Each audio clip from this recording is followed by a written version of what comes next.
नमस्कार मंडळी, श्री स्वामी समर्थ.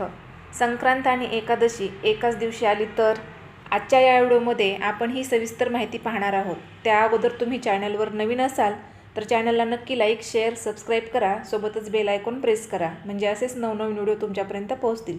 चला तर मग आपण व्हिडिओला सुरुवात करूया. आज आपण जाणून घेणार आहोत, जर संक्रांत आणि एकादशी एकत्र आले तर काय करावे.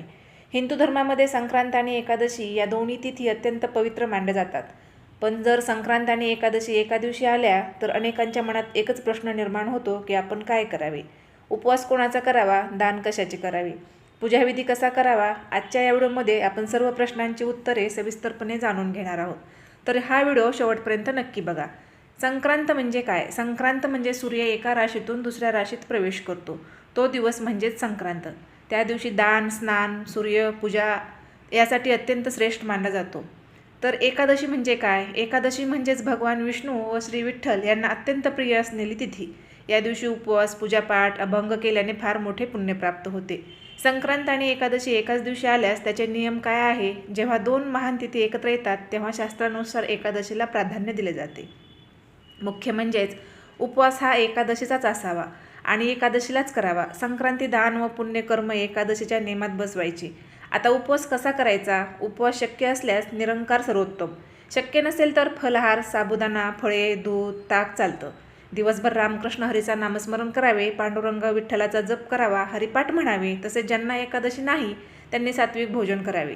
पूजाविधी कशी करावी? सकाळी सूर्योदयापूर्वी स्नान करावे, सूर्यदेवांना अर्धजल करावे, देवघरात दिवा लावावा, नंतर श्री विठ्ठलाची आणि श्री विष्णूची पूजा करावी, तुळशीपत्र अर्पण करावे, पंचामृत, अभिषेक आणि संध्याकाळी दीपदान, हरिनाम जप, अभंग कीर्तन म्हणा. दान कशाचे करावे? संक्रांत आणि एकादशी एकत्र आल्यास दानाचे पुण्य दुप्पट मिळते. दानासाठी उत्तम वस्तू तिळगुळ, उबदार कपडे, तांदूळ, गहू. अन्नदान करताना मनात एकच भावना ठेवा, हे प्रभू, माझ्या घरात सुख, समृद्धी, आरोग्य आणि भक्ती नांदो. मग या दिवशी काय करू नये? तांदळाचे सेवन, मांस, मद्यसेवन, भांडण, नकारात्मक बोलणे, खोटे बोलणे, देवाची निंदा करणे या गोष्टी टाळाव्या. विशेष या दिवशी केलेला उपवास हजार एकादशींचे पुण्य देतो.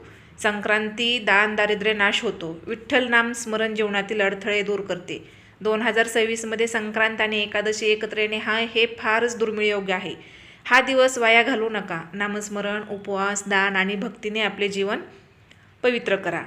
व्हिडिओ पाहिल्याबद्दल अगदी तुमच्या सर्वांचे मनापासून धन्यवाद.